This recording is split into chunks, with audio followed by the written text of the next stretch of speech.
जय श्री कृष्णा। राधे राधे। आप सबका अपने YouTube चैनल कृष्ण ज्ञान ऊर्जा में स्वागत है।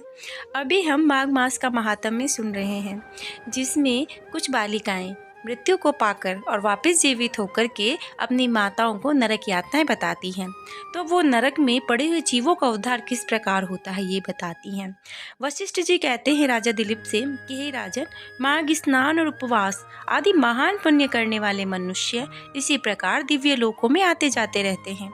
पुण्य ही सर्वत्र आने जाने के कारण है। पूर्व काल में विप्रवर पुष्कर भी यमलोक में गए थे और वहाँ बहुत से नारकीय जीवों को नरक से निकालकर फिर यहीं आकर पूर्वत अपने घर में रहने लगे। त्रेता युग में जब भगवान श्री रामचंद्र जी राज्य करते थे, तभी एक समय किसी ब्राह्मण का पुत्र मरकर यमलोक में गया और वह पुनः जी उठा। अब क्या यह बात तुमने नहीं सुनी? देवकी नंदन श्री कृष्ण ने अपने गुरु सांदीपनी के पुत्र को, जिसे बहुत दिन पहले ही ग्रह ने अपना ग्रास बना लिया था, पुनः यमलोक ले आकर गुरु को अर्पण किया। और इसी प्रकार और भी मनुष्य यमलोक से लौट आए और इस विषय में संदेह नहीं करना चाहिए। अच्छा बताओ, तुम अब और क्या सुनना चाहते हो? इस पर राजा दिलीप कहते हैं कि हे मुने, पुष्कर नामक श्रेष्ठ ब्राह्मण कहाँ के रहने वाले थे? वे कैसे यमलोक में आए और किस प्रकार उन्होंने नरक के पापियों का उद्धार किया? अब राजन की ऐसी बातें सुनकर वशिष्ठ मुनि कहते हैं कि हे राजन, मैं महात्मा पुष्कर के चरित्र का तुम्हें वर्णन कर देता हूँ। वह सब पापों का नाश करने वाला है। तुम सावधान होकर सुनना। बुद्धिमान पुष्कर नंदीग्राम के निवासी थे। वे सदा अपने धर्म के अनुष्ठान में लगे रहने वाले और सब प्राणियों के हितैषी थे। माघ स्नान और स्वाध्याय में तत्पर रहते थे और समय आने पर अनन्य भाव से विष्णु भगवान की आराधना किया करते थे। महायोगी पुष्कर अपने कुटुंब के साथ रहते थे और नित्य होम किया करते थे। राजन, वे अप्रमेय हरे, विष्णु, कृष्ण, दामोदर, अच्युत, गोविंद, अनंत, देवीश्वर इत्यादि रूप से केवल भगवंत नामों का कीर्तन करते थे। महामते देवताओं का आराधन छोड़कर और किसी काम में उन ब्राह्मण देवता का मन स्वप्न में भी नहीं लगता था। एक दिन सूर्य नंदन यमराज ने अपने भयंकर दूतों को आज्ञा दी कि जाओ, नंदीग्राम निवासी पुष्कर नामक ब्राह्मण को यहाँ पकड़ कर ले आओ। अब यह आदेश सुनकर और यमराज के बताए हुए पुष्कर को न पहचान कर वे इन महात्मा पुष्कर को ही यमराज पकड़ कर ले आए। अब ब्राह्मण पुष्कर को आते देख यमराज मन ही मन बहुत भयभीत हो गए और आसन से उठकर खड़े हो गए। फिर मुनि को आसन पर बैठाकर उन्होंने दूतों को फटकारा, तुम लोगों ने क्या किया? मैंने तो तुम्हें दूसरे पुष्कर को लाने के लिए कहा था। तुम लोगों के कितने पाप पूर्ण विचार हैं। भला इन सब धर्मों के ज्ञाता, विशेषतः भगवान विष्णु के भक्त, सदा माघ स्नान करने वाले और उपवास परायण महात्मा पुरुष को मेरे समीप क्यों लेकर आए हो? दूतों को इस प्रकार डांटकर प्रेतराज यम ने पुष्कर से कहा कि हे ब्राह्मण, तुम्हारे पुत्र और स्त्री सब बंधु बांधव व्याकुल होकर रो रहे हैं, तुम अभी अपने घर चले जाओ। तब पुष्कर ने यम से कहा, भगवान, आप पापी पुरुष यातना में शरीर धारण करके कष्ट भोगते हैं। उन सब नरकों को मैं देखना चाहता हूँ। यह सुनकर सूर्य कुमार यम ने पुष्कर को सैकड़ों और हजारों नरक दिखलाए। तो पुष्कर ने देखा पापी जीव नरकों में पड़कर बड़ा कष्ट भोगते हैं।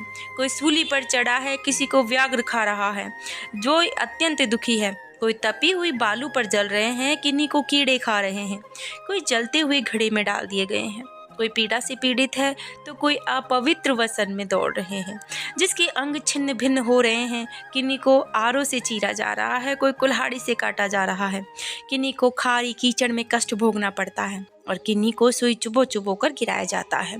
कोई सर्दी में पीड़ित है, उनको तथा अन्य जीवों को नरक में पड़कर यातना भोगते देखकर पुष्कर को बड़ा ही कष्ट हुआ और दुख हुआ और वे उनसे बोले, क्या आप लोगों ने पूर्व जन्म में कोई पुण्य नहीं किया था जिससे यहाँ यात्रा में पड़कर आप सदा दुख भोगते हो? इससे जो नरक में पड़े हुए जीव थे उन्होंने कहना प्रारंभ किया कि हे प्रभु, हमने पृथ्वी पर कोई पुण्य कर्म नहीं किया, इसी से इस यातना में पड़कर जलते और बहुत कष्ट उठाते हैं। हमने पराई स्त्रियों से अनुराग किया, दूसरों के धन चुराए, अन्य जीवों की हिंसा की, बिना अपराध ही दूसरों पर लांछन लगाए, ब्राह्मणों की निंदा की, जिनके भरण पोषण भार अपने ऊपर था उनके भोजन किए बिना ही हम सब ने पहले भोजन कर लिया। इन्हीं सब पापों के कारण हम लोग इस नरकाग्नि में दग्ध हो रहे हैं। प्यासी गौएं जब जल की ओर दौड़ती हुई जाती तो हम सदा उनके पानी पीने में विघ्न डाल दिया करते थे। गौओं को कभी खिलाते पिलाते नहीं थे, तो भी उनका दूध धोकर पेट पालने में लगे रहते थे। याचकों को दान देने में लगे हुए धार्मिक पुरुषों के कार्य में रोड़े अटकाए करते थे। अपनी स्त्रियों को त्याग दिया था, व्रत से भ्रष्ट हो गए थे, दूसरों के अन्न में ही सदा रुचि रखते थे, पर वो पर भी स्त्रियों के साथ रमण करते थे। ब्राह्मणों को देने की प्रतिज्ञा करके भी लोभवश उन्हें हमने कभी दान नहीं दिया। हम धरोहर हड़प लेते थे, मित्रों से द्रोह करते, झूठी गवाही देते रहते थे। इन सब पापों के कारण आज हम दग्ध हो रहे हैं।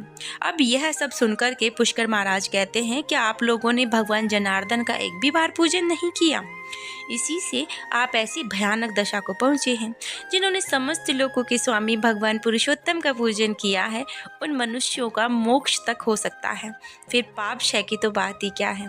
प्राय आप लोगों ने श्री पुरुषोत्तम के चरणों में मस्तक नहीं झुकाया और इसी से आपको इस अत्यंत भयंकर नरक की प्राप्ति हुई है। अब यहाँ हाहाकार करने से क्या लाभ। निरंतर भगवान श्री हरि का स्मरण कीजिए। श्री हरि विष्णु समस्त पापों का नाश करने वाले हैं। मैं भी यहाँ जगदीश्वर के नामों का कीर्तन करता हूँ, वे नाम निश्चय ही आपका कल्याण करेंगे। अब पुष्कर जी की यह बात सुनकर के जो नरक के जीव थे, उन्होंने कहना प्रारंभ किया कि हे ब्राह्मण, हमारा अंतःकरण अपवित्र है, हम अपने पाप में संतप्त हैं। ऐसे समय में आपके शरीर को छूकर बहने वाली वायु हमें परम आनंद प्रदान कर रही है। तो हे धर्मात्मा, आप कुछ देर यहाँ ठहरिए, जिससे हम दुखी जीवों को क्षण भर तो सुख मिले। हे ब्राह्मण, आपके दर्शन भी हमें बहुत संतोष देता है। ओहो, हम प्राणी जीवों पर आपकी कितनी दया है। यह सब सुनकर के यमराज ने कहा, ये धर्म के ज्ञाता पुष्कर, तुमने नरक देख लिया, अब जाओ, तुम्हारी पत्नी दुख और शोक में डूबकर रो रही है। अब पुष्कर जी कहते हैं कि भगवान, जब तक इन दुखी जीवों की आवाज़ कानों में पड़ती है, मैं तब तक कैसे जाऊं? जाने पर भी मुझे क्या सुख मिलेगा? आपके किंकरों की मार खाकर जो आग के ढेर में गिर रहे हैं, उन नारकीय जीवों की ये दिन रात की पुकार तो सुनिए। कितने ही जीवों के मुख से निकली हुई यह ध्वनि सुनाई देती है, हाय मुझे बचाओ, मेरी रक्षा करो, मेरी रक्षा करो। समस्त भूतों की आत्मा और सबके ईश्वर सर्वव्यापी श्री हरि मैं नित्य आराधना करता हूँ। इस सत्य के प्रभाव से नारकीय जीव तत्काल मुक्त हो जाएं। भगवान विष्णु सब में स्थित हैं और सब कुछ भगवान विष्णु में स्थित है। इस सत्य से नारकीय जीवों का तुरंत कलेश से छुटकारा हो जाएगा। तो हे कृष्ण, हे अच्युत, हे जगन्नाथ, हे हरे, हे विष्णु, हे जनार्दन, यहाँ नरक के भीतर यातना में पड़े हुए इन सब जीवों की रक्षा कीजिए मेरे प्रभु। पुष्कर के द्वारा उच्चारित भगवान के नाम सुनकर वहाँ नरक में पड़े हुए सभी पाप तत्काल उससे छुटकारा पा गए। वे सब बड़ी प्रसन्नता के साथ पुष्कर महाराज से बोले कि हे ब्राह्मण, हम नरक से मुक्त हो गए हैं, इससे संसार आपकी अनुपम कीर्ति का विस्तार होता है। यमराज भी इस घटना से बहुत विस्मय हुआ, वह आश्चर्य करने लगे। वे पुष्कर के पास जाकर प्रसन्नचित होकर वरदान के द्वारा उन्हें संतुष्ट करने लगे। वे कहते हैं कि हे धर्मात्मा, तुम पृथ्वी पर सदा रहो और वहीं रहो। तुम्हें और तुम्हारे सूर्योदय को भी मुझसे कोई भय नहीं होगा। जो मनुष्य तुम्हारे महात्म्य का प्रतिदिन स्मरण करेगा, उसे मेरी कृपा से अपने मृत्यु का भय कभी नहीं होगा। अब यह सब कहकर के राजा दिलीप से वशिष्ठ मुनि कहते हैं कि यमराज यूँ कहने पर पुष्कर वापस पृथ्वी पर लौट आए और यहाँ पूर्ववत स्वस्थ होकर फिर भगवान मधुसूदन की पूजा आरती करने लगे। तो हे राजन, मेरे द्वारा कहे हुए महात्मा पुष्कर के इस महात्म्य को जो सुनता है, उसके सारे ही पापों का नाश हो जाता है। भगवान विष्णु का नाम कीर्तन करने से जिस प्रकार नरक से छुटकारा मिलता है, वह प्रसंग मैंने तुम्हें छुड़ा दिया है। आदि पुरुष परमात्मा के नामों की थोड़ी सी भी स्मृति संचित पापों की राशि का तत्काल नाश कर देती है। यह बात प्रत्यक्ष देखी गई है दिलीप। फिर उन जनार्दन के नामों का भली भांति कीर्तन करने पर उत्तम फल की प्राप्ति अवश्य ही होती है, और इसके लिए तो कहना ही क्या। इससे आगे राजा दिलीप कहते हैं कि मुने, आप इक्ष्वाकु वंश के गुरु और महात्मा हैं, तो मैं आपको नमस्कार करता हूँ। कृपा करके आप मुझे माघ मास में संलग्न रहने वाले पुरुषों के लिए कौन कौन से मुख्य तीर्थ हैं, उनके विस्तार का एक साथ वर्णन कीजिए, मैं यह सुनना चाहता हूँ। अब कल के अध्याय में हम वशिष्ठ मुनि के द्वारा माघ मास के लिए मुख्य तीर्थ और नियम बताए गए हैं, उनको सुनेंगे। तब तक आप अपना ख्याल रखिएगा और स्वस्थ रहिएगा और हरि भजन जरूर करिएगा। जय श्री कृष्ण, राधे राधे।